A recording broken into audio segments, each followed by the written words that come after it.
भगवान परमात्मा संतांच्या समोर उभा ठाकत होता आणि काहीतरी मागा म्हणून हट्ट करत होता. आमच्याकडे उलटं असतं. देव संतांच्या मागे लागला, काहीतरी मागा, काहीतरी मागा. आम्ही इतकं मागतो आणि कितीही दिलं तरी आमची झोळी कायम फाटकीच राहते.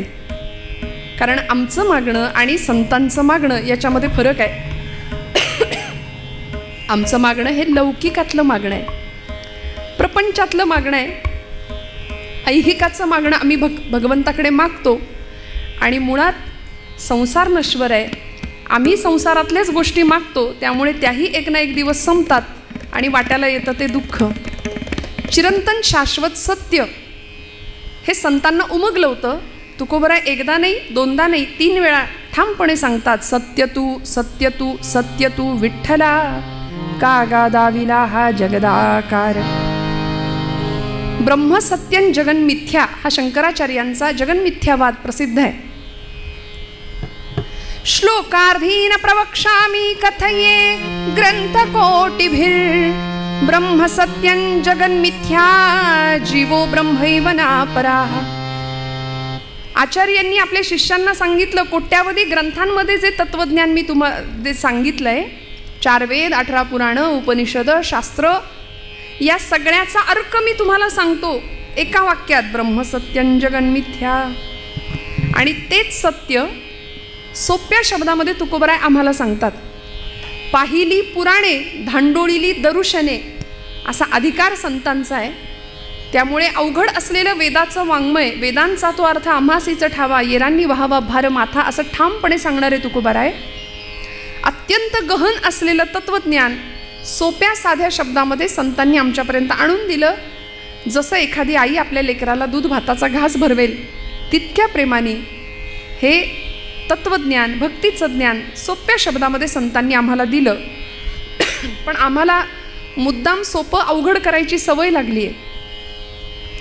परमार्थ खरं तर फार सोपा आहे असं संतांनी आम्हाला वारंवार सांगितलं. न लगती सायास जावे वनांतरा, सुखे येतो घरा नारायण. परवा सकाळतर्फे कीर्तन महोत्सव झाला. उद्दिष्ट हेच होतं की ज्यांना कीर्तनाला जायला जमत नाही, वारीला जायला जमत नाही, त्यांच्यासाठी तो कीर्तन सोहळा. आपल्या कामाधंद्याच्या निमित्ताने किंवा काही व्यापानिमित्ताने कीर्तन किंवा वारीला जाणं ज्यांना घडत नाही त्यांच्यासाठी काय होतं, भगवंत येतो का हो आपल्याकडे? उत्तर दिलं देवांनीच गीतेमध्ये, यत्करोषि यदश्नासी यज्जुहोसी ददासी यत् तपस्यसी कौंतेय तत्कुरुष्व मदर्पणम. मी येणार, मी तुम्हाला भेटणार, तुमच्या जवळ येणार, फक्त तुम्ही जे कराल ते मला अर्पण करा. यद्यत कर्म करोमि तत्तदखिलम शंभो तवाराधनम. आचार्य म्हणालेत, जे कर्म करू ते भगवंताला अर्पण. आणि संतांनी तेच केलं. म्हणून तर एक एक शब्द, त्या शब्दातलं एक एक अक्षर हे परतत्वाचा स्पर्श होता त्या अक्षराला. ती साधी सुधी अक्षरं नव्हती, ती अक्षरे नवती देखा. माऊली म्हणते, ब्रह्म साम्राज्य दीपिका अर्जुनाला गी चितकळिका प्रगटली असे. एकेका अक्षरात वसे माझा रमाकांत, असं तुकोबराय म्हणतात. रमेचा कांत तो समोर बसलाय, तो एकेका अक्षरात तो आहे असं ठामपणे सांगतात. परतत्वाचा स्पर्श आहे प्रत्येक शब्दाला. म्हणून तर त्यांचं आयुष्य मोठं आहे. आज आम्हा कुठल्याही कीर्तनकारांचं एकही कीर्तन गाथेशिवाय, ज्ञानेश्वरीशिवाय, नाथांच्या भागवताशिवाय, समर्थांच्या दासबोधाशिवाय पूर्ण होऊच शकत नाही. कारण एक एक अक्षराला परतत्वाचा स्पर्श आहे. आम्हाला ठरवायला लागतं काय बोलायचं आज. पण संतांनी सहज मुखातनं जे शब्द बाहेर काढले त्याला ब्रह्मनिरूपणाचा दर्जा प्राप्त झाला. जयांचे अंतरी भगवंत अचल राहिला निवांत. ते सहजी बोलत ब्रह्मनिरूपण सहज. म्हणून ती हृदयाची भाषा आहे हो. विद्वान मेंदूची भाषा बोलतो, संत हृदयाची भाषा बोलतात. विद्वानाला अर्थ पाहून बोलावं लागतं, संत बोलतील त्याला अर्थ प्राप्त होतो. प्रत्येक शब्दाला अर्थ आहे. म्हणून तर 450 वर्षानंतर तुकोबरायांची गाथा, 750 वर्षानंतर ज्ञानोबांची ज्ञानेश्वरी आजही प्रत्येक मराठी माणसाच्या मनावरती, ओठावरती साम्राज्य करतायत. हे शब्द राज्य करतायत. एवढा दर्जा आणि एवढं आयुष्य आहे त्या काव्याचं, त्या शब्दांचं. तुमच्या आमच्या शब्दाला तितकी किंमत नाही आहे. आपलं घरात सुद्धा कोणी ऐकत नाही अशी परिस्थिती आहे की नाही. आमचं नशीब 2 तास कीर्तन करायचं, निदान या गादीचा तो अधिकार आहे, अर्थात आमचा नाही. आम्ही त्या गादीवर उभे राहतो, कुठल्याही गादीला पाय लावला जात नाही. पण कीर्तनकाराचं भाग्य असं आहे की ही नारदांची गादी, पाय रोवून ठामपणे उभा राहू शकतो कीर्तनकार. ज्ञानोबा तुकोबांची केवढी कृपा आहे आपल्या सगळ्यांवरती, संतांवरती. 2 तास आपण सगळे आमचं ऐकता, हे आमचं भाग्य आहे असं म्हणावं लागेल. अलीकडे कुणी कुणाचं ऐकायला तयार नाही. शब्दांना किंमत नाही आपल्या. कारण आपण जर एखादं काव्य केलं तर सकाळी पेपरमध्ये छापून आलं तर ते संध्याकाळी भेळवाल्याकडे पुडी बांधायला जातं. तो पेपर, तो कागद, एवढंच आयुष्य आपल्या शब्दांचं, आपल्या काव्याचं.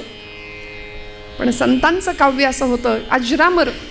आचंद्र सूर्य जोपर्यंत आहेत तोपर्यंत संत वाङ्मय.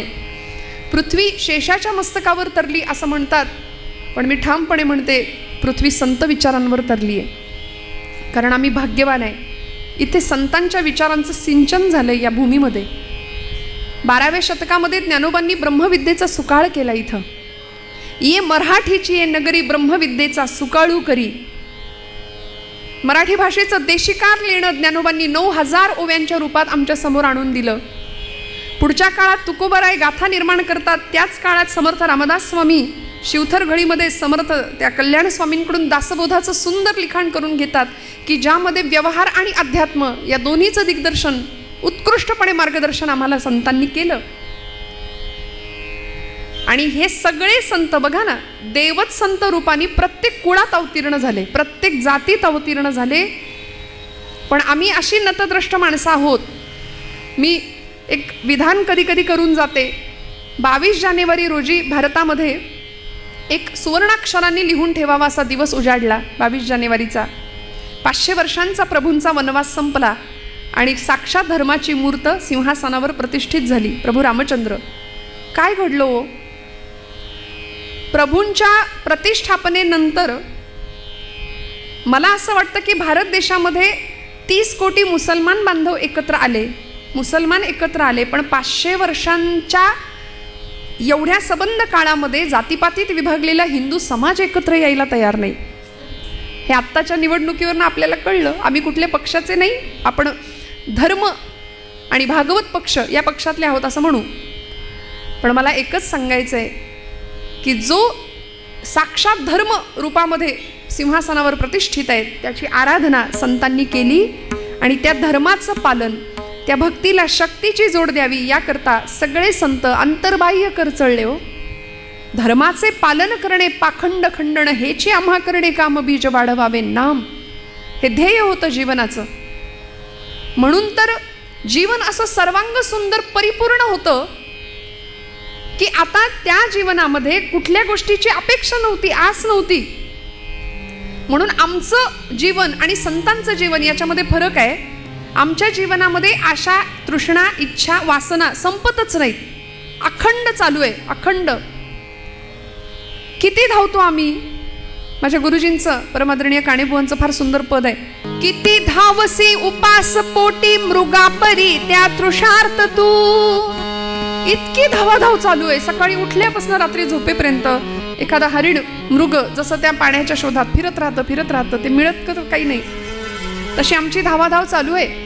किती धावसी उपास पोटी मृगापरी त्या तृषार्थ तू. आशा तृष्णा कधी न सरल्या, आशा तृष्णा कधी न सरल्या, काय तुझा रे तू देशी का विश्वास तू, देशी का विश्वास तू, देशी का विश्वास तू.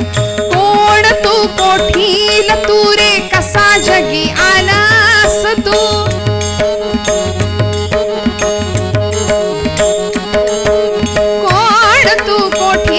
तू रे कसा जगी आलास तू.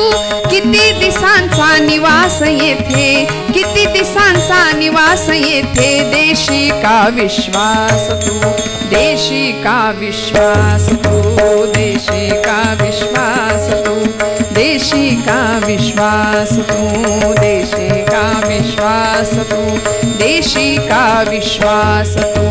सक्त तू आसक्त तू तू विषयात तू सक्त तू आसक्त तू अनुरक्त तू विषयात तू फक्त तू रे भक्त होई फक्त तू रे भक्त होई तख्त सुखाचे मिळवी तू देशी का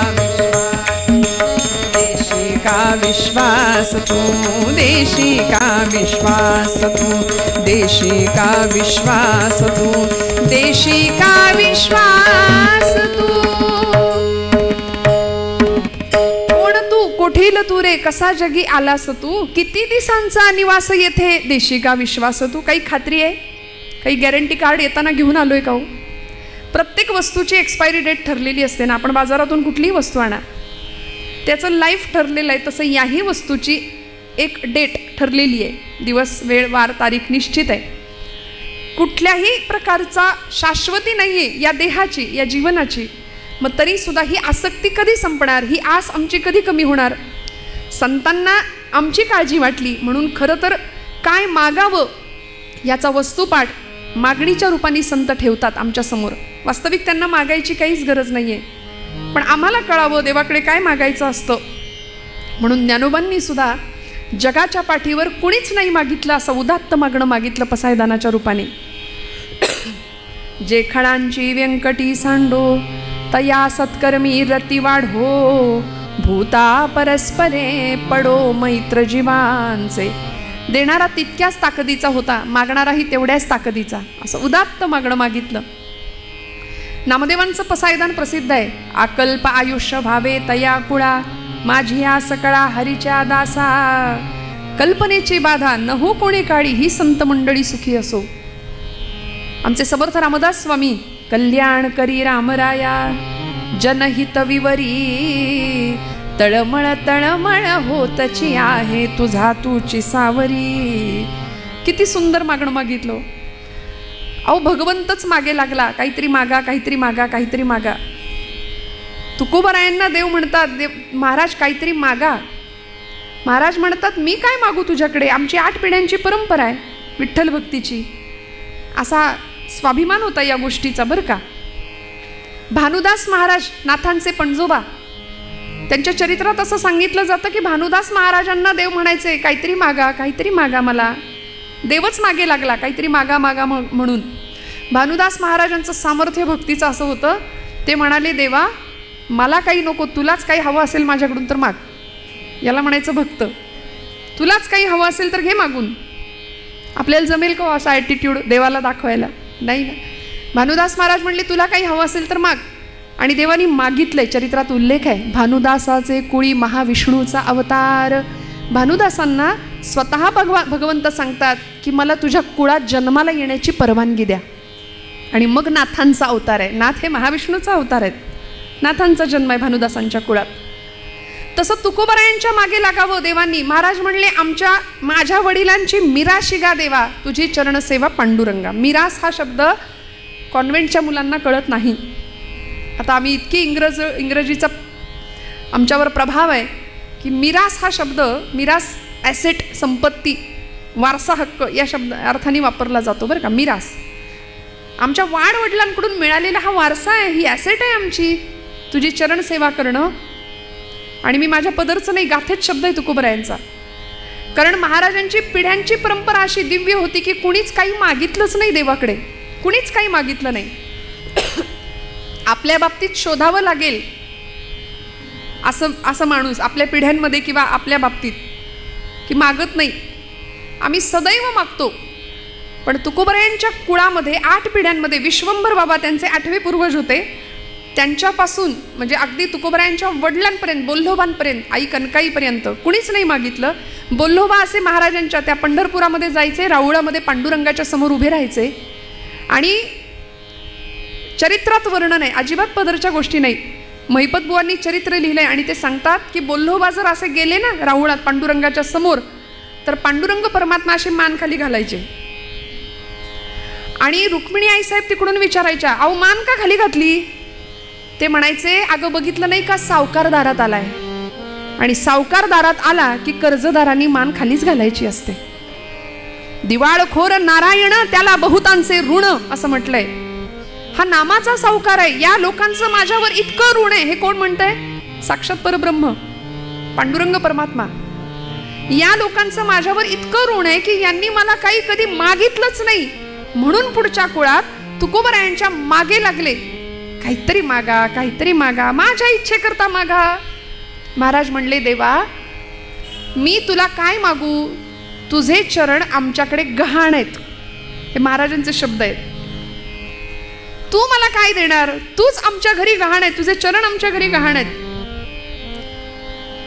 म्हणून तर भक्ताचे ऋण भगवंतावर चढत गेले आणि ते ऋण फेडण्याकरता भगवंत वेळोवेळी आला. आपण काल ऐकलं. मोरोपंतांची आर्य आहे, ऋण तरी मुठभर पोहे त्याच्या व्याजात हे मन करीती, मुद्दलात मुक्ती देणे ही कोण्या साहुकारीची रीती. व्याज भक्तीचं ऋण इतकं वाढलं की व्याज म्हणून दिली सुवर्णाची नगरी. म्हणले मुद्दल कुठं गेलं? मुद्दल म्हणून मुक्तीच देऊन टाकली. असं आहे देणं भगवंतांचं. देव उदार देता न म्हणे थोडे फार, इतकं दिलं इतकं दिलं. तुकोबराय म्हणतात मला काही नको, तरी पण देव ऐकायलाच तयार नाही. नाही, माझ्या इच्छेकरता महाराज काहीतरी मागा तुम्ही. आणि महाराजांनी या अभंगामध्ये तुकोबरायांनी मागणी ठेवली आपली. देवा हे बघ, मला काही नको आहे हे खरं आहे, मी किती वेळचा तुला सांगतोय नको नको, तरी सुद्धा तू माग माग माग म्हणून माझ्या मागं लागलायस, म्हणून मागतो तेवढं दे. आणि अभंगाचं प्रथम चरण तुकोबराय सांगतात, हेची व्हावी माझी आस जन्मो जन्मी तुझा दास, पंढरीचा वार करी वारी चुकोने दे हरी. हेची व्हावी माझी आस जन्मोजन्मी तुझा दास. जन्मजन्मांतरीच्या ठिकाणी जीवाचं शिवात्म्याशी मिलन व्हावं हीच अपेक्षा होती संतांची.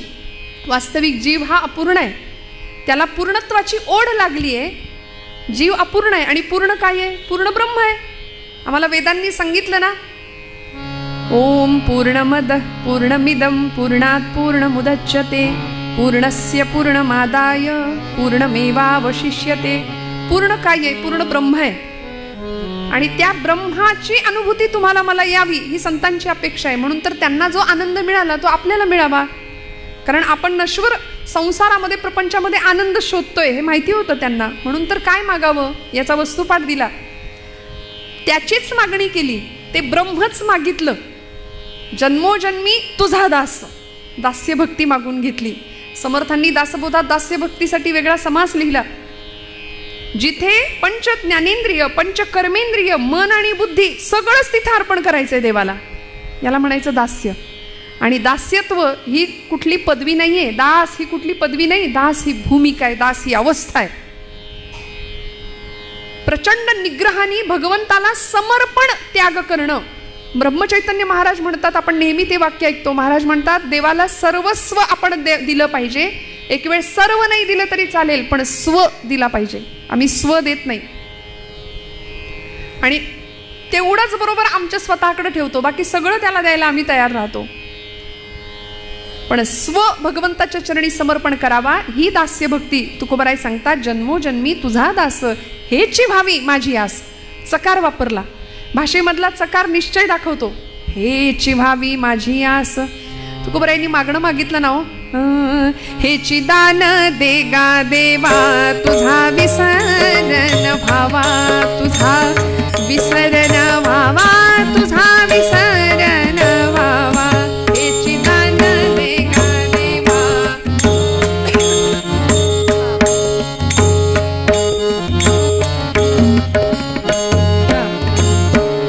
गुणगायीन आवडी, गुणगायीन आवडी, हेची माझी सर्व जोडी. गुणगायीन आवडी, हेची माझी सर्व जोडी, हेची माझी सर्व जोडी, हेची माझी सर्व जोडी. हेची दान देगा देवा, तसं हेची व्हावी माझी आस जन्मोजन्मी तुझा दास. भगवंता दास्यत्व दे. धन्य आम्ही जन्मा आलो, दास विठोबाचे झालो, असं महाराज म्हणाले ते ठिकाणी. आम्हाला तुझं दास्यत्व दे. वास्तविक वैयक्तिक आयुष्यामध्ये काहीच कमी नव्हतं, मागायचंच असतं तर प्रपंचातलं सुख संपत्ती ऐश्वर्य धन मागता आलं असतं की नाही? काय कमी होतं संतांकडे? तुकोबारायांच्या चरित्रात जर पाहिलं आपण तर एक काळ असा होता की तुका शेठ म्हणायचे लोक, घरात रांगा असायच्या घेणाऱ्यांच्या, प्रचंड श्रीमंती. कनकाई आई सोन्याचं सलकडं हातात घातल्याशिवाय बाहेर पाठवत नव्हत्या तुकोबांना. पण दुष्काळ आला, 12 वर्ष अखंड पडलेला, आणि त्या दुष्काळाने सगळं नेलं. महाराज म्हणतात, बरे झाले देवा निघाले दिवाळे, बरी या दुष्काळे पीडा केली. बरं झालं. संसाराचे चटके ज्याला सहन करायला मिळतात ना, तो परमार्थ टिकतो. इकडं सगळं सुख आहे आणि मग इथे येत नाही. खरं सांगू का, एक वाक्य मी सांगून जाईन. वेदना आम्हाला भगवंताकडे नेते. वेदना भगवंताच्या जवळ राहायला मदत करते. जो संसार तापेत तापला पोळला तोची परमार्थी भला, असं महाराज म्हणतात. सगळंच सुखात आहे, मग भगवंत कसा आठवेल?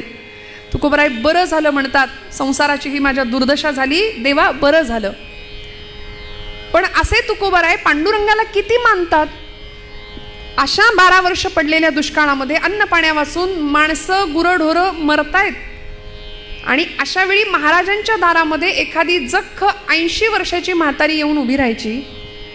ठिकठिकाणी फाटलेलं लुगडं आहे, आणि सकाळची वेळ महाराजांची दुसरी पत्नी जिजाई, आवली म्हणायचे आवडीने तिला, आणि आवलामाई म्हणजे साधं काम नव्हतं, त्या सांभाळत सुद्धा होत्या तुकोबारायांना. पण माझ्या संसाराचं पार वाटोळ करून टाकलं त्या काळतोंड्यांनी, म्हणून पांडुरंगाशी वैर होतं. नाम अखंड भगवंताचंच मुखात येत होतं त्या निमित्ताने.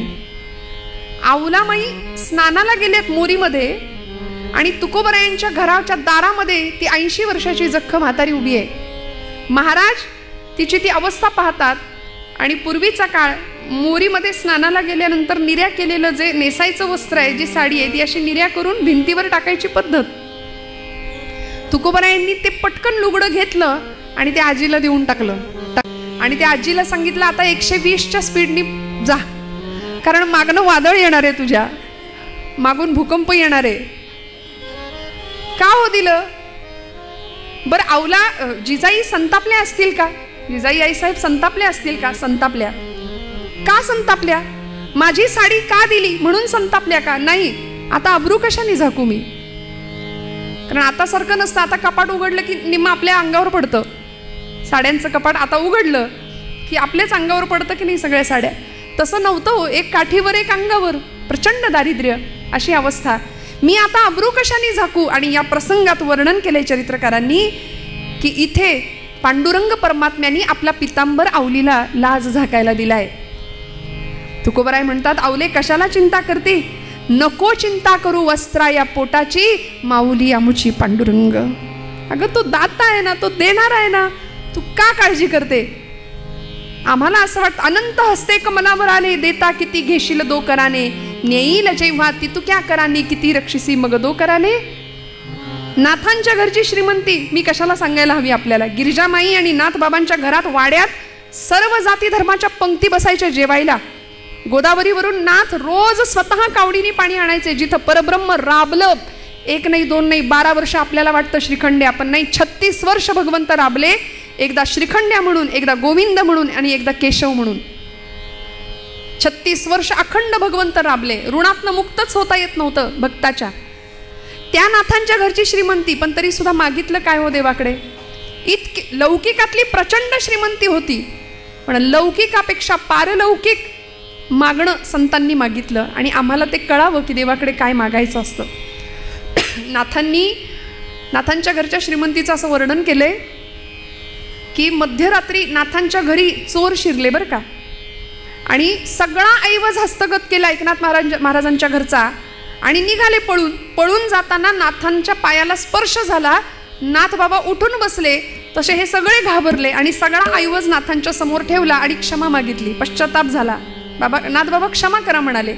आणि ते राजयोगी संत होते, शांतीब्रह्म होते. नाथ महाराज म्हणाले, काळजी करू नका, हे तुम्ही कष्टाने जमा केलंय की नाही ते तुमचं आहे, आता तुम्ही घेऊन जा, याचा मला काही उपयोग नाही, पण इथून पुढे माझ्या भगवंताचं नाम घ्या, तुम्हाला काही कमी पडणार नाही. आणि हे सगळे निघाले. एक चोर त्यांच्यातला कुठे दिसेना. तो स्वयंपाकघरात काहीतरी शोधत होता, भूक लागली म्हणून.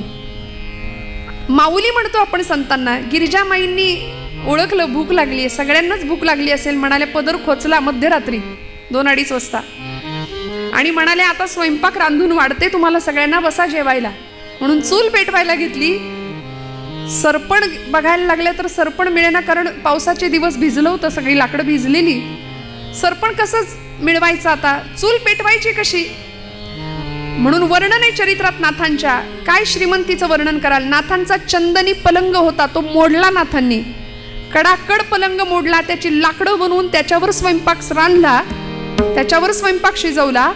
आणि जावयाच्या थाटात चोरांना सुद्धा जेव घालणारे शांतीब्रह्म एकनाथ महाराज होते, गिरिजामाई होत्या. आमच्याकडे एखादी चंदनाची वस्तू असेल तर आम्ही किती लोकांना दाखवत सुटतो, चंदनाचं आहे चंदनाचं आहे. नाथांकडे पलंग चंदनाचा तो मोडला, चुलीत घातला. एवढी प्रचंड श्रीमंती होती. मला सांगायचं एवढंच आहे की लौकिकातली श्रीमंती संतांकडे होती. समर्थ रामदास स्वामी म्हणतात प्रपंची असावे सुवर्ण, परमार्थी पंचीकरण. प्रपंच फटका तुटका करणं हे संतांना सुद्धा मान्य नव्हतं. उत्तमच प्रपंच झाला पाहिजे, पण आसक्ती कशाची धरावी. जन्मोजन्मी तुझा दास.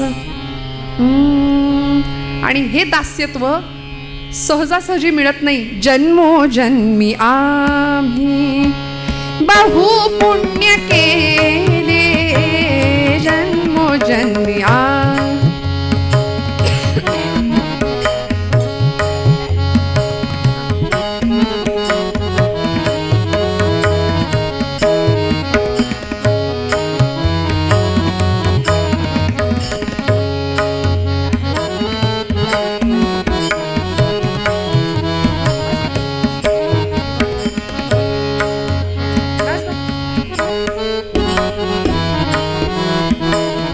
जन्मोजन्मी आम्ही, जन्मोजन्मी आम्ही बहु पुण्य केले, तेव्हा या विठ्ठले, तेव्हा या विठ्ठले कृपा केली.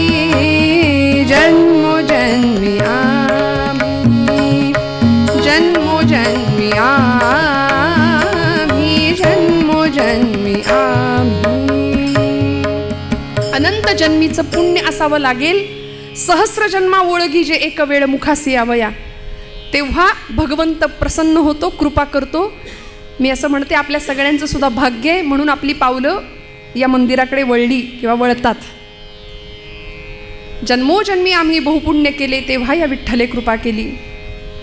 तुकोबराय म्हणतात आम्ही भाग्यवान आहोत देवा, मला खरं तर प्रपंचातलं लौकिकातलं काही नको, द्यायचंच असेल तर हेची भावी माझी आस. जन्मोजन्मी तुझा दास, पंढरीचा वार करी, वारी चुकोने दी हरी.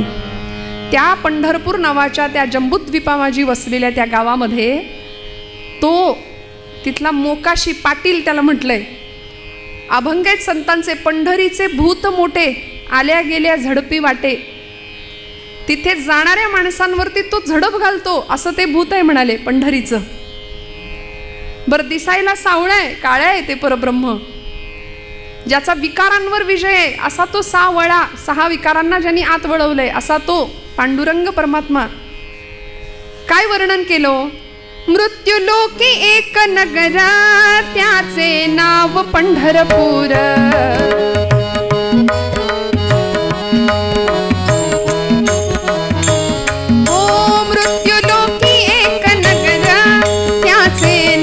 पंढरपूर तेथील मोकाशी उभा असे विटेवर, पुंडलिक भक्त राजा शोभे चंद्रभागा तीर. बोलते साधू संत जीवा वाटे हुर हुर, तुम्ही संत माय बापा, तुम्ही संत माय बापा एवढा उपकार करा. न्यामज तीर्थवारी दाखवा दिनांचा सोयरा, न्यामज तीर्थवारी दाखवा दिनांचा सोयरा. काय बघायचं तिथे पंढरपूरला जाऊन. तिथला तो जो पाटील आहे, मोकाशी म्हटलंय त्याला, तो उभा आहे 28 युगांपासनं, ते सावळ परब्रह्म डोळ्यामध्ये बघावं. अजून काय मागितलं? पंढरीचा वार करी वारी चुकोने दी हरी, संत संग सर्व काळ अखंड प्रेमाचा कल्लोळ. संतांचा संग मागितला. आणि जो अत्यंत दुर्लभ आहे जगामध्ये, 3 गोष्टी महाकठीण महादुर्लभ आहेत आचार्यांनी सांगितल्या. दुर्लभम त्रयमेव एतत् देवानुग्रह हेतुकम मनुष्यत्वम मुमुक्षुत्वम महापुरुष संश्रयः. ज्यामध्ये संतांचा संग अतिशय दुर्मिळ आहे, भल्या भल्यांना तो लाभत नाही. तो संत संग भगवंता मला दे, कारण संतांचा संग माझ्या आयुष्यामध्ये फार मोठं परिवर्तन घडवून आणू शकतो, नवे मला जीवनमुक्त अवस्थेला पोहोचवू शकतो. काय करतात संत? संत आम्हाला निस्संग करतात, निर्मोही करतात, निश्चल करतात आणि जीवनमुक्त अवस्थेला नेऊन पोहोचवतात. संतांचा संग मानवी आयुष्यामध्ये किती हितकारक आहे. यासाठी तुकोबराय सुद्धा म्हणाले, ऐसी यांचा संग देई नारायणा ओलावा वचना जयांचिया. काय आहे लक्षणं संतांची हो? मी पटकन सांगून पुढे जाईन. प्रसिद्ध श्लोक आहे, गर्वन्नोद्वहते न निंदति परान् नो भाषते निष्ठुरम उक्तं केनचिदः प्रियञ्च सहते क्रोधञ्च नालम्बते श्रुत्वा काव्यमलक्षणं परकृतं संतिष्ठते मूकवत् दोषाच्छादयते स्वयं न कुरुते एतत्सतां लक्षणं पंढरीनाथ. संतांची लक्षणं सांगितली. म्हणाले ज्यांचा संग करायचंय ती ओळखायची कशी माणसं? काहीतरी क्रायटेरिया असेल ना. गळ्यात माळ, रुद्राक्षांच्या माळा, भस्माचे पट्टे ओढले म्हणजे संत झाले का? नाही. संन्याशाचे सोंग संपादिता चांग परिवैराग्याचे अंग आणिता नये असं म्हटलंय. वरवर बाह्यांगाला आम्ही बऱ्याचदा भूलतो, फसतो, पण खरं संतांचं अंतःकरण आम्हाला ओळखता यावं. समर्थ मनोबोधात म्हणतात, नव्हे चेटकी चाळको द्रव्य भोंदू, नव्हे निंदकू मत्सरू भक्ती मंदू, नव्हे उन्मत्तू वेसनी संगबाधू, जगी ज्ञानिया तोची साधू अगाधू. कसा ओळखायचा संत साधू? गर्वन्नोद्वहते. पहिली गोष्ट, गर्व नाही. संतांकडे कधीच गर्व नाही. मला असं परवाच एक विधान व्हॉट्सॲपवर सांगायला काय हरकत आहे, वाचायला मिळालं. व्हॉट्सॲप नावाचं विद्यापीठ पण कधी कधी फार चांगलं असतं नाही का? कधी चांगले विचार ऐकायला वाचायला मिळतात. असं वाक्य आलं, म्हणाले काही माणसं लाखात एक असतात, काही माणसं लाखात एक असतात, काहींकडे लाखो असतात पण ती माणसात नसतात. त्यामुळे ऐहिक संपत्तीतच आम्ही इतके रमतो, संतांकडून काय घ्यायचो? किती कळवळ आहे जीवना परिस्थितीविषयीचा, समाजाविषयीचा. कुठल्याही परिस्थितीचा गर्व नाही. गर्वन्नोद्वहते न निंदति परान्. दुसऱ्याची निंदा ज्याच्या चित्ताला सुद्धा शिवत नाही. आमच्या बाबतीमध्ये सकाळी उठल्यापासून रात्री झोपेपर्यंत आपण आपलंच आत्मपरीक्षण करावं की आमची वाणी अनेकांची निंदा करण्यामध्ये किती दूषित करतो. विटाळ होतो वाणीचा दुसऱ्याच्या निंदेनी. त्यामुळे हरिनाम प्रक्षाळी जिव्हेते असं म्हटलंय. मग हरिनाम काय करतं? जीभ धुवून काढायचं काम करतं. एकदा नाम घ्या, केलेली निंदा आणि त्या निंदेमुळे झालेलं पाप सगळं धुवून निघतं. हरिनाम प्रक्षाळी जिव्हेते. त्यामुळे संत कुणाची कधी निंदा नाही करत. गर्वन्नोद्वहते न निंदति परान् नो भाषते निष्ठुरम. कधीच कठोर भाषा नाही. कसं बोलायचं? बोलू ऐसे बोल जेणे बोले विठ्ठल डोले, प्रेम सर्वांगाचे ठाई वाचे विठ्ठल रखुमाई. माझ्या बोलण्याने दुसऱ्याच्या हृदयातला विठ्ठल डोललाच पाहिजे, असं बोलणं असलं पाहिजे. हे संतांकडून शिकावं. सहज बोलणे हित उपदेश करोनी सायास शिकविती. नो भाषते निष्ठुरम उक्तं केनचिद प्रियंच सहते क्रोधंच नालंबते. कुणीही कितीही वाईट येऊन समोर बोललं, शिव्या जरी दिल्या तरी संत प्रतिक्रिया देत नव्हते, कधीच नाही. क्रोधंच नालंबते. राग हा विकार संतांकडे नव्हता. खरं तर राग ही मानवी स्वभावाची वृत्ती आहे, पण त्या रागातून निर्माण झालेला क्रोध हा विकार आहे. त्यामुळे क्रोधाला स्थान नाही संतांच्या जीवनामध्ये. अजिबात राग नाही. सगळ्यांचं कल्याण व्हावं, सगळ्यांचं. म्हणून तर पसायदानाची इच्छा. विश्वाचे आर्त माझ्या मनी प्रकाशले अवघेची झाले देह ब्रह्म. ही अवस्था माऊलींची का होती? जगाने काय दिलं हो ज्ञानोबांना? वास्तविक आम्ही जर असतो किती राग आला असता? नाही.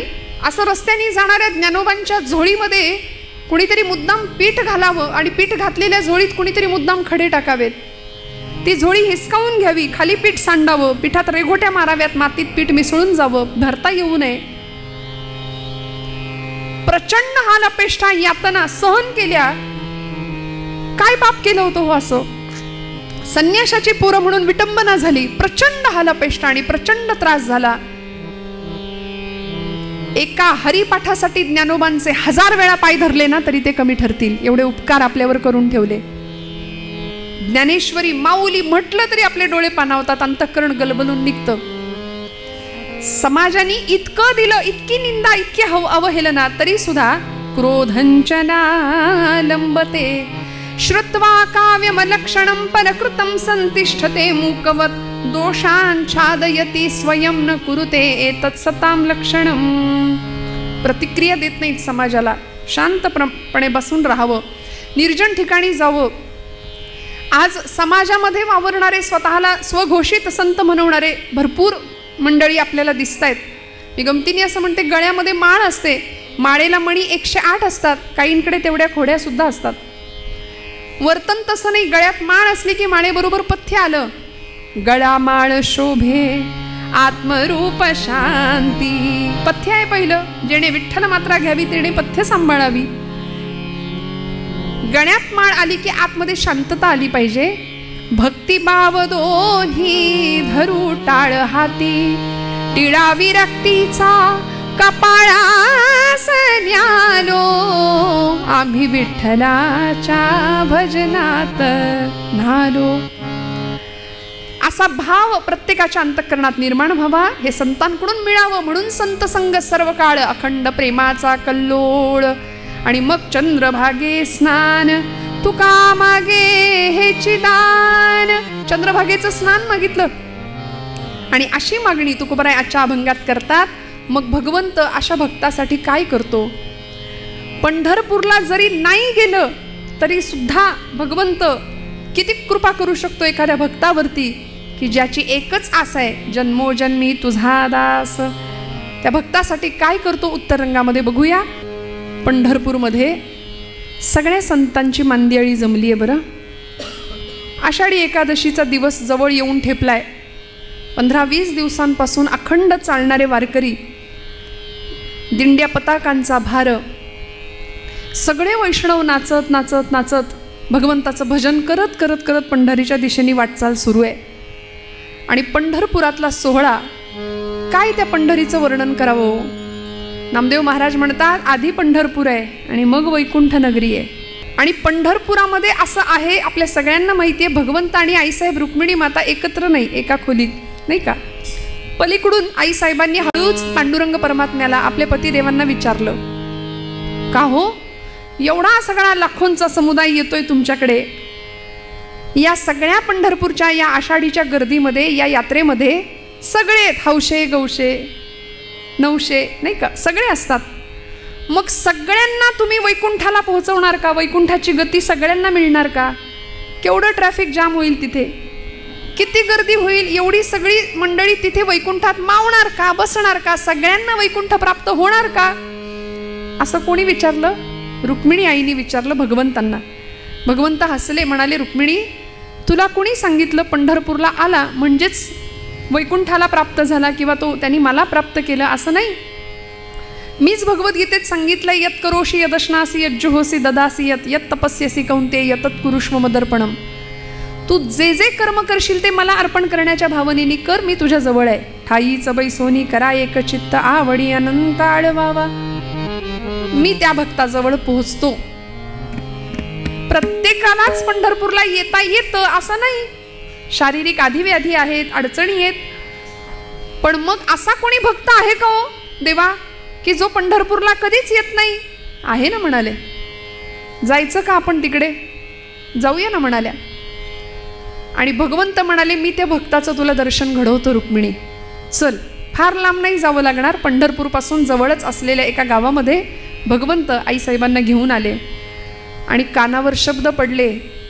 कांदा मुळा भाजी, कांदा मुळा भाजी, कांदा मुळा भाजी, कांदा मुळा भाजी, कांदा मुळा भाजी.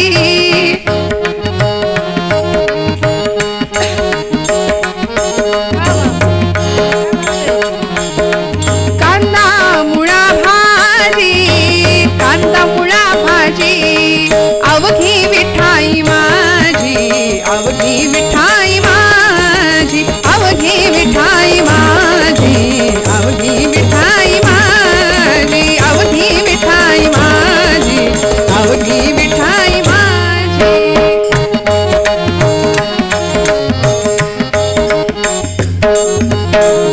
लसूण मिरची कोथिंबिरी, लसूण मिरची कोथिंबिरी, अवघा झाला माझा हरी, अवघा झाला माझा हरी. कांदा मुळा भाजी, कांदा मुळा भाजी, कांदा मुळा भाजी, कांदा मुळा भाजी, अवघी विठाई माझी, अवघी विठाई माझी, अवघी विठाई माझी, अवघी विठाई माझी, अवघी विठाई माझी, अवघी विठाई माझी. सावत्याने केला मळा, विठ्ठला पायी रोविला गळा. कांदा मुळा भाजी, कांदा मुळा भाजी. हा आवाज ऐकला, कुठे आले होते हो? पंढरपूर पासूनचं असलेलं गाव. आमच्या जुन्या कीर्तनकारांनी साकी वृत्तामध्ये वर्णन केलं. अरण गावचा भक्त सावता, गावाचं नाव अरण भेंडी, पंढरपुरापासून जवळ असलेलं गाव. आणि त्या गावचा सावता माळी नावाचा भगवंतांचा भक्त सावतोबा. जातीनी माळी आहे. मी म्हटलं ना, भगवंतांनी प्रत्येक कुळात प्रत्येक जातीत जन्म घेतले, पण दुर्दैव आमचा, आम्ही संतांना जातीत वाटलं, संत वाटून घेतले. हे आमचे, ते तुमचे. संतांना आम्ही जातीत वाटलं, आम्ही मातीत जाणार एवढं नक्की. काय सावतोबांचा अधिकार होता? अरण गावचा भक्त सावता, अरण गावचा भक्त सावता, माळी धन्य झाला हो, माळी धन्य झाला, जयाने वनमाळी मोहिला, जयाने वनमाळी मोहिला हो.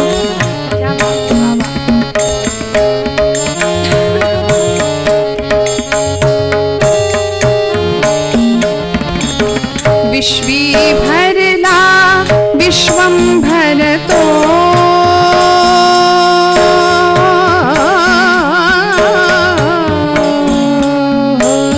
विश्वी भरला विश्वंभर तो, विश्वी भरला विश्वंभर तो, नाम विठो त्याचे तत्व हे हृदय वसे जाचे, तत्व हे हृदय वसे जाचे.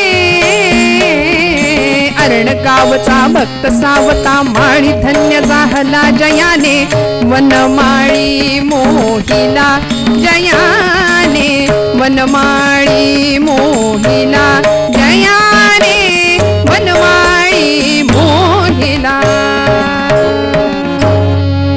या अरणगावचे भक्त सावतोबा पांडुरंगाचे निष्ठावंत भक्त आहेत.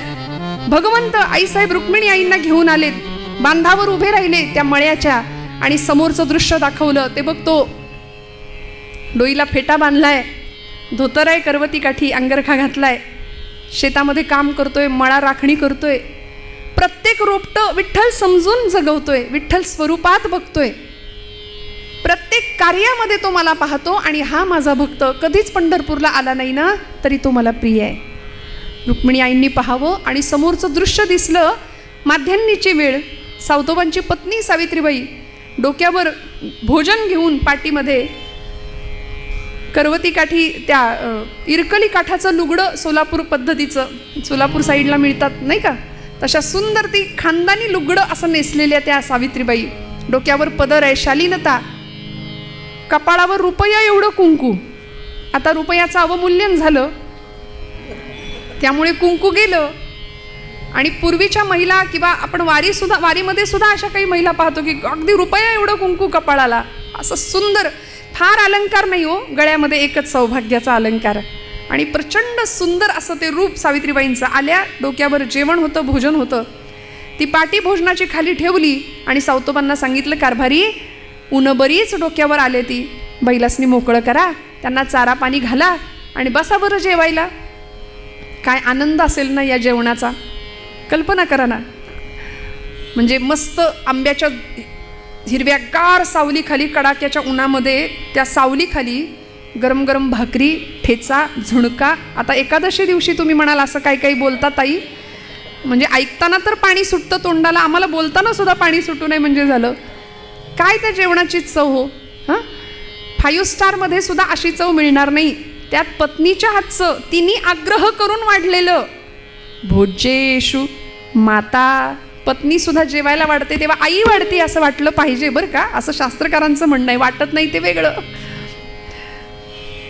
आणि सुंदर छान आग्रहाने सावित्रीबाई भोजन वाढतायत सावतोबांना. 2 जण जेवायला बसले. सावतोबांनी बैलांना मोकळं केलं, पाणी दिलं, चारा दिला, भोजनाला बसले. पहिला घास मुखात घातला आणि दोघांचं चर्चा सुरू झाली, संवाद सुरू झाला. सावित्रीबाई विचारतायत, धनी कारभारी, बऱ्याच दिवसापासून तुम्हाला काही विचारीन म्हणते, आज अगदीच राहावे ना, विचारू का हो? विचार ना म्हणाले. काय मनात असेल ते विचार. तुम्ही पांडुरंगाचे भक्त आहात, गळ्यात तुळशीची माळ आहे, कपाळाला गोपीचंदनाचा टिळा आहे. पांडुरंग पांडुरंग पांडुरंग सतत नामस्मरण करता, पण कधी पंढरीला गेलेलं पाहिलं नाही मी, कधीच पंढरपूरला जात नाही. सावतोबा म्हणाले, हा प्रश्न आहे का तुझा? सांगतो म्हणाले, मी पंढरपूरला का जात नाही. सावतोबा प्रश्नाचं उत्तर देतात. उठले तिथनं, भोजन उरकलं आणि जिथं बैल होते ना त्या बैलांजवळ गेले. आपल्या पत्नीला सांगतायत, तुझ्या प्रश्नाचं उत्तर देतो. माझा पांडुरंग फक्त विटेवरच आहे असं वाटतं का ग तुला? नाही, माझा पांडुरंग सगळीकडे आहे. कुठे आहे सांगतो, आपल्या मळ्यात सुद्धा येतो. सांगू कसा आहे, कुठे आहे? बैलांच्या पाठीवर एक थाप मारली आणि सांगितलं, बैल विठ्ठल शेत विठ्ठल. माझे बैल विठ्ठल स्वरूपात आहेत. माझा सगळा मळा साक्षात विठ्ठल आहे. बैल विठ्ठल शेत विठ्ठल विश्व विठ्ठल गे. बैल विठ्ठल शेत विठ्ठल विश्व विठ्ठल गे. विठ्ठलवानी मोठ काळी ती बी विठ्ठल गे. विठ्ठलवानी मोठ काळी ती बी विठ्ठल गे. बैल विठ्ठल शेत विठ्ठल विश्व विठ्ठल गे. विठ्ठलवानी मोठ काळी ती बी विठ्ठल गे.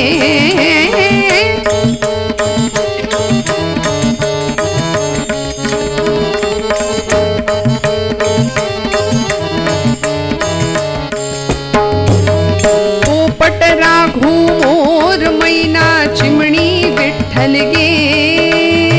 चिमणी वाणी नागू माझी ती बी विठ्ठल गे.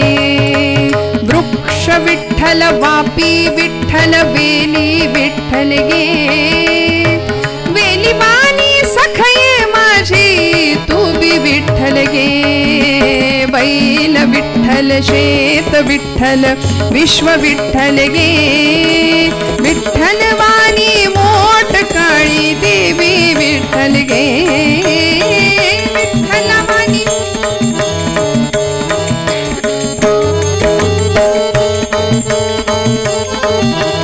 देवी विठ्ठल गे.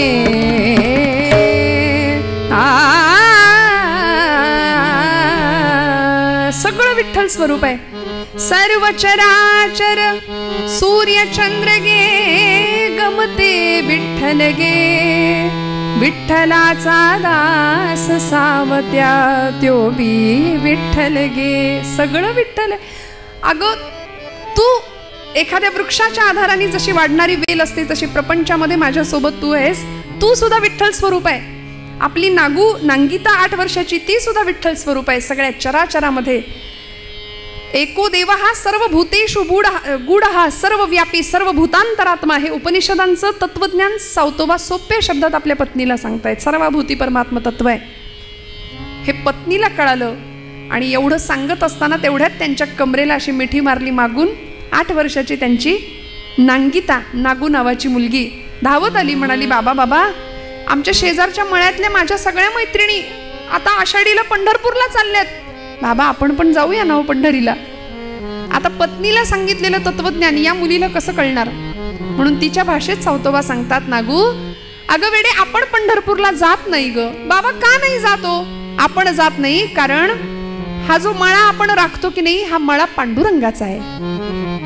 काय सुंदर शिकवावं. कुळी कन्या पुत्र होती जे सात्विक तयांचा हरिख वाटे देवा. काय संस्कार असावेत. आपण सगळं जमवतो, इतकं जमवतो, पण हे सगळं त्याचं आहे हे आपल्याला कधी कळणार. हा सगळा मळा पांडुरंगाचा आहे हे सावतोबा नागूला सांगतायत. आपण त्याचं कुळ म्हणून काम करतो. सावतोबांना नागू हुशार होती. ती म्हणाली, बाबा कुळ म्हणून काम करतो तर मग आपला मालक झाला तो. हो आपला मालक आहे तो, तसा तर तो जगाचा मालक आहे. मग येत नाही कधी खंडणी वसूल करायला. वाटा मागायला, हिस्सा मागायला आलं पाहिजे ना त्यांनी. आता प्रश्न पडला सावतोबांना. सावतोबा म्हणाले, नागू येईल बरं का, पांडुरंग येईल. तू बोलावलंस की तो येईल. सावतोबांच्या मुखातनं साक्षात परमात्मा बोलून गेला. तू बोलाव, भगवंत येईल. त्या 8 वर्षाच्या लेकरांनी मनावर घेतलं बरं का. त्या 8 वर्षाच्या लेकरांनी तेवढंच मनावर घेतलं आणि ठरवलं पांडुरंग मळ्यात आला पाहिजे. पांडुरंग मळ्यात आला पाहिजे. म्हणून पट पट पट पट परकर पोलक्यातली ती मुलगी परकराच्या ओच्यामध्ये पटापट भाजीच्या पेंड्या बनवून अशा घेतल्या आणि दिंड्या निघाल्या होत्या पंढरीच्या दिशेने. त्या दिंडीच्या एक दिंडी येताना दिसली. त्या दिंडीच्या समोर येऊन उभी राहिली आणि त्या दिंडीच्या मालकांना सांगू लागली, अहो पांडुरंग आमच्या मळ्याचा मालक आहे. बाबा म्हणतात की ही भाजी तू त्याला पोहोचव आणि माझा निरोप सांग. पांडुरंग येईल आमच्या मळ्यात. वारकरी दादा पंढरपूरला निघालात ना हो. ते म्हणाले, हो. मग माझं एक काम कराल, आमच्या मळ्यातली ही भाजी पांडुरंगाला द्याल का हो. सावतोबा सांगत होते, आपण जर पंढरपूरला गेलो तर लाखोंच्या संख्येने लोक इथं थांबतात. इथे आपण त्यांना शिधा देतो. हजारोंच्या मुखातनं पांडुरंग स्वतः इथं भोजन करतोय. मग आपण पंढरीला जाऊन कसं चालेल. ती नागू त्या वारकऱ्यांना सांगते, माझी एवढी भाजी पांडुरंगाला पोहोच कराल का. ते वारकरी उलट्या काळजाचे होते बरं का जरा. मी म्हटलं ना. ते म्हणाले, बाप तर जातच नाही कधी पंढरपूरला, आणि इथं आम्हाला तुझी भाजी न्यायला आम्हाला काही हमाल समजलीस, गडी समजलीस, चल बाजूला हो तिकडं. ढकलून दिलं तिला. सगळी भाजी पायाखाली तुडवत निघून गेले हो. सावतोबा म्हणतात, एवढ्याशा लेकरात पांडुरंग दिसला नाही, विटेवर कसा दिसेल. आणि हे भगवंतांनी खरं करून दाखवलं. सगळे निघून गेले. रडायला लागली. सगळी भाजी चुरगळून गेली, पायाखाली खराब झाली. पुन्हा आली. बाबांना सांगते, बाबा भाजी खराब झाली. सावतोबा म्हणतात, काळजी करू नको, पुन्हा घे, पुन्हा उभी राहा आणि पांडुरंगाला भाजी पोहोच होते का बघ. पण या मुलीचा संकल्प असा होता, निश्चय असा होता की वाटेल ते झालं तरी पांडुरंगाला भाजी पोहोचल्याशिवाय मी जेवणारच नाही. अन्नाचा कण नाही, पाण्याचा थेंब नाही पोटात घेणार. हा 8 वर्षाच्या लेकराचा संकल्प आहे श्रोते हो. 8 वर्षाच्या लेकराचा संकल्प. नवमीचा दिवस संपला, दशमीचा दिवस संपला, संध्याकाळची वेळ, डोळे खोल गेलेत, पोट खपाटीला गेलं, पोटात अन्नाचा कण नाही. 2 दिवस त्या पोरीच्या. पण पांडुरंगाला भाजी पोच झाली पाहिजे हा संकल्प होता. पुन्हा उभी राहिली. सावतोबा सांगतायत, लेकरा 2 घास खाऊन घे. नाही नाही बाबा, पांडुरंगाला भाजी पोहोचली पाहिजे, पांडुरंगाला निरोप माझा व्यवस्थित पोहोचला पाहिजे. तिची ती अवस्था पाहिली. सावतोबा पांडुरंगाला आर्जव करतात, भगवंता तू माझ्या शब्दात मुखातून बोललास ना, तुझी श्रोता वक्ता ज्ञानासी अंजन सर्व होणे जाणे तुझी हे हाती. आता तू बघ काय ते. आणि मग मात्र सहृदय दयागण भगवंताला सहन नाही झालं. वीट सोडावी लागली. आणि नुसते नाही, वारकऱ्याच्या वेशामध्ये दिंडी मालक बनून गळ्यामध्ये मृदंग वीणा घेऊन भगवंत 10 दिशाच्या दिक्पालांना वारकरी बनवलं आणि भगवंत स्वतः दिंडी प्रमुख म्हणून समोरनं दिंडी घेऊन आले.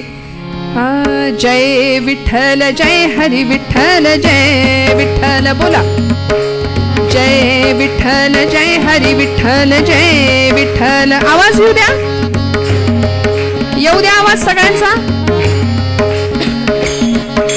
जय विठ्ठल जय हरी विठ्ठल जय विठ्ठल जय हरी विठ्ठल.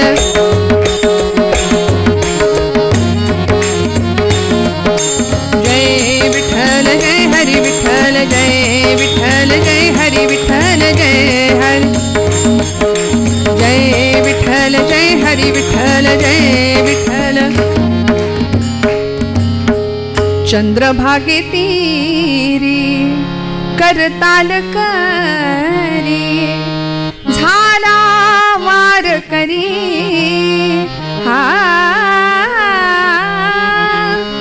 झाला वार करी रंगला भजनी हा श्री हरी.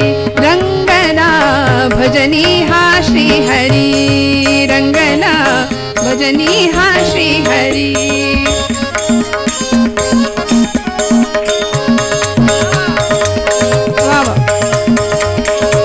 रंगला भजनी हा श्री हरी. जय विठ्ठल जय हरी विठ्ठल जय. भगवंत स्वतः काही दिशांच्या दिक्पालांना घेऊन अशी देवाची दिंडी समोरी आली बरं का. आणि 8 वर्षाची ही नागू, पोटात अन्नाचा कण नाही, पाण्याचा थेंब नाही, हळूच बारीक नजरेने पाहतीये. हे कसे असतील आता, नेतील का माझी भाजी, पांडुरंगाला पोहोच करतील का. दुधानी तोंड भाजल्यानंतर माणूस ताक सुद्धा फुंकून पितो की नाही, तशी सामोरी आली आणि हळूच अंदाज घेते. वारकरी दादा, पंढरपूरला चाललात ना. साक्षात परब्रह्म जगाचा बाप होता. भगवंत म्हणाले, हो बाळा, पंढरपूरला निघालोय. का ग, तुझं काही काम आहे का. ती म्हणाली, हो. अहो, ही एवढी भाजी आहे आमच्या मळ्यातली. माझे बाबा म्हणतात आमचा मळा आहे ना, त्या मळ्याचा मालक आहे पांडुरंग परमात्मा, पण कधी येतच नाही हो मळ्यात. म्हणून म्हटलं ही भाजी एवढी तुम्ही घ्या आणि पांडुरंगाला तुम्ही निघालाच आहात तर द्याल का, पोच कराल का. भगवंतांनी ती भाजी घेतली. म्हणाली, हो बाळा, पोच करतो. 2 पावलं पुढे चालले आणि परत माघारी आले. म्हणाले, अगं, भाजी बरोबर काही निरोप नाही का तुझा. निरोप दिला जातो ना वस्तू दिल्यानंतर, मग काही निरोप आहे का तुझा. तिला इतका आनंद झाला. ती म्हणली, किती चांगले आहोत हो, किती दयाळू आहात. नाही तर ते मगाचे वारकरी सगळी माझी भाजी तुडवून टाकली. तुम्ही किती दयाळू आहात, अगदी आमच्या पांडुरंगासारखे. भगवंत म्हणले, माझं मेकअप चुकलंय की काय, हिनी ओळखलं की काय मला. पण भगवंत म्हणतात, नागू, काय निरोप आहे सांग. निरोप एवढाच आहे म्हणाले. दादा, निरोप असा सांगा आमच्या पांडुरंगाला की तुझा मळा आहे की नाही, तू मालक आहेस की नाही, मग आलं पाहिजे की नाही कधीतरी. अरे, आम्ही तुझा मळा नीट सांभाळतो की नाही ते बघायला तरी ये. आणि सांगा, एकटा येऊ नको, आई रुक्मिणीला घेऊन ये. मी त्यांना काही काम नाही पडू द्यायची. बाबांना सांगून एक छोटीशी झोपडी बांधायला देईन आणि रोज जाई जुईचा मोगऱ्याचा गजरा सुद्धा करून देईन रुक्मिणी आईला. सांगाल का हो एवढा निरोप. भगवंतांनी तिचा भाव पाहिला. निघाले पुढे. सांगितलं, तुझा निरोप व्यवस्थित पोहोचवेन, पांडुरंगाला काळजी करू नको नागू, खाऊन घे काहीतरी. पण नाही, पांडुरंग आल्याशिवाय जेवायचं नाही. एकादशीचा दिवस उजाडला. पोटात अन्नाचा कण नाही, घेरी आली आणि बेशुद्ध अवस्थेमध्ये ती मुलगी सौतबांनी अशी हातात धरली आहे. पांडुरंग परमात्म्या, तू शब्द दिलायस ना तिला, या लेकराचा अंत पाहू नकोस. आता लवकर ये, काहीही कर आणि तुला यावं लागेल. आणि आता पंढरपुरामध्ये खरं तर भगवंताला तिथं असणं गरजेचं होतं. कारण ज्ञानदेव, नामदेव, निवृत्तीनाथ, सोपान, मुक्ताबाई सगळे अधिकारी संत त्याला बघायला चालत निघाले होते. आणि आता त्यांना दर्शन न देता भगवंतांनी वीट सोडली तर कसं होईल. म्हणून देव विचार करतायत काय करावं. कारण पंढरपुरामध्ये अशी अवस्था आहे, नामदेवांचं कीर्तन पांडुरंग परमात्म्याच्या त्या दरबारामध्ये वाळवंटामध्ये रंगलं होतं. कीर्तनाचा कीर्तनाचा कीर्तनाचा कीर्तनाचा कीर्तनाचा कीर्तनाचा कीर्तनाचा गजर होत कीर्तनाचा गजर होत संत भार पंढरीत संत भार पंढरीत संत भार पंढरीत. क्या बात है.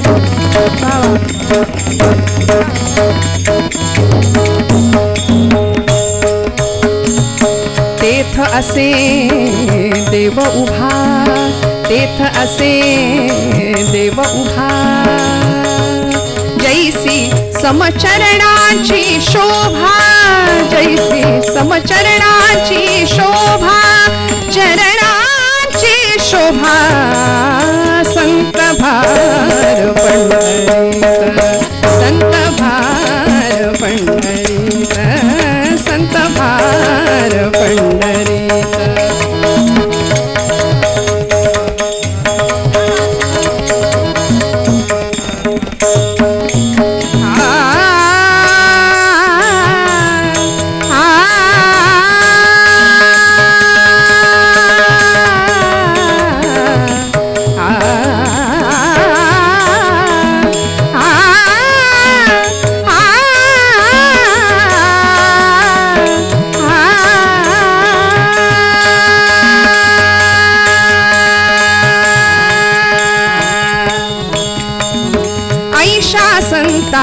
शरण जावे ऐशा संता शरण जावे ऐशा संता शरण जावे जनी म्हणे त्याला घ्यावे जनी म्हणे त्याला घ्यावे जनी म्हणे त्याला घ्यावे संत भार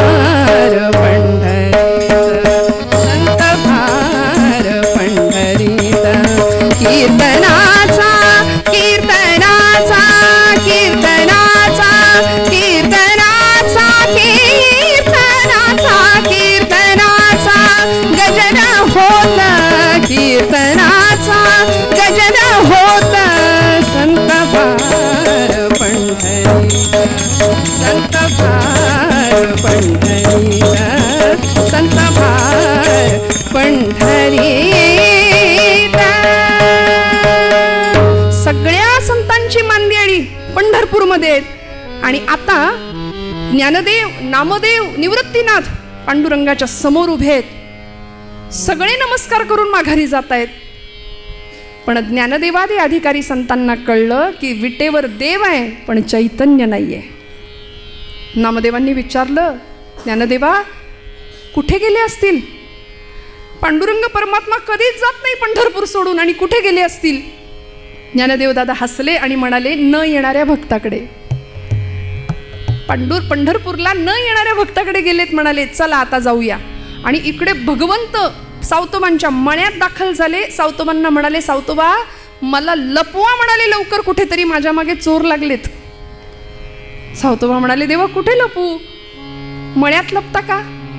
नको म्हणाले, शोधून काढतील. मग माळ्यावर लपता का? नको म्हणाले, तिथूनही शोधून काढतील. अशा ठिकाणी लपवा की मला कुणीही शोधू शकणार नाही. सावतोबा सद्गतीत झाले. भगवंतांनी नागूची अवस्था पाहिली.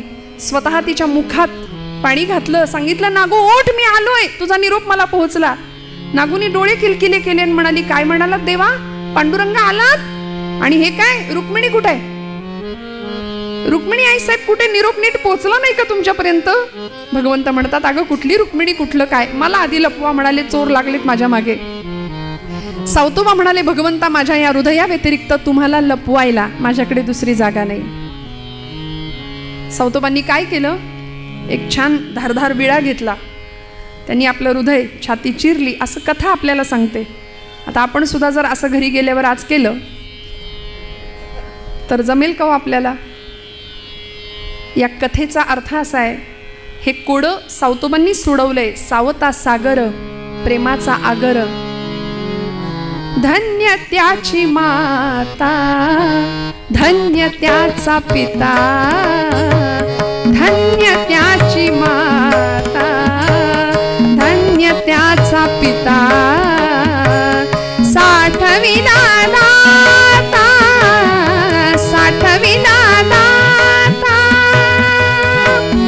त्रैलोक्याचा सावता सागर प्रेमाचे आगर सावता सागर प्रेमाचे आगर हृदयस्थ बंदिवान भगवंतांना करून ठेवला. आणि ते हृदय कसं असावं लागेल? तुका म्हणे भरिला देह देह भरिला विठ्ठले काम क्रोधे केले घर रीते. षडविकारांनी भरलेलं जे हृदय आहे ते रिकामं करावं लागेल आणि मग त्या भाडेकरूंना हकलवल्यानंतर देव आमच्या हृदयात येऊन बसेल. अशा हृदयामध्ये सावतोबा त्याला बसवतात. जनाबाईंनी सुद्धा हे कोडं सोडवलंय, हृदय बंदीखाना केला, आता विठ्ठल कोंडीला. भगवंताला लपवलं सावतोबांनी. या पद्धतीने सगळी संत मंडळी पोहोचली आहे सावतोबांच्या मळ्यात आणि सगळे अधिकारी संत सांगतात, सावतोबा भगवंतांचं दर्शन आम्हालाही द्या. आज आषाढीचा पर्व काळ आहे, आम्हाला देवाला बघायचंय. असं कसं आजच्या दिवशी भगवंत आम्हाला दिसला नाही, कसं चालेल? आम्हाला देवाला बघायचंय. नामदेव महाराज हसत होते. वर्णन आहे चरित्रात गंमत. नामदेव महाराज म्हणतात, सावतोबा तुम्ही माळी आहात, बागकाम उत्तम कराल, मळा उत्तम फुलवाल, पण म्हणाले शिवणकामातली चूक माझ्या लक्षात आली आहे. ते नीट लपवलं नाही, थोडंसं भगवंतांचा तो शेला बाहेर राहिलाय म्हणाले. अशी कथा सांगितली जाते. हिरवा शेला भगवंतांचा आणि तो शेला म्हणजे हिरवागार मळा होता भगवंत सावतोबांचा. असा सर्व व्यापी असलेला परमात्मा तत्व हृदयस्थ बंदिवान करून ठेवलं आणि मग दर्शन दिलं सगळ्यांनी. सगळ्यांसाठी भगवंतांनी कसा उभा राहिला हो? त्या भगवंताला एकच आस केली तुकोबरायांनी, हेची माझी भावी आस जन्मोजन्मी तुझा दास. पंढरीचा वार करी वारी चुकोने दी हरी. भगवंता संत संग सर्व काळ अखंड प्रेमाचा कल्लोळ, चंद्रभागे स्नान तुका मागे हेची दान. भगवंतांनी सगळ्यांना दर्शन द्यावं. निराकार तो निर्गुण ईश्वर, निराकार तो निर्गुण राजा पंढरीचा.